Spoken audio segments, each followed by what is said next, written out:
Assalamualaikum warahmatullahi wabarakatuh. Saya Dea Elsa dari kelas 2. Dalam video ini saya akan menjelaskan cara etika batuk dan bersin yang benar. Lihat videonya ya.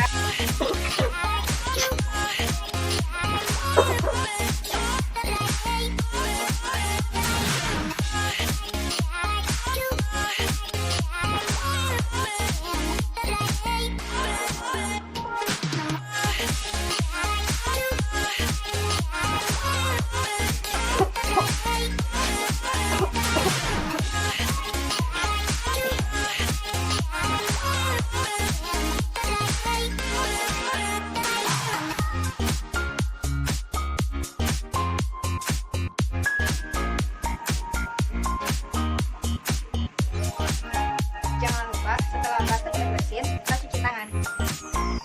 6 langkah berurutan ya.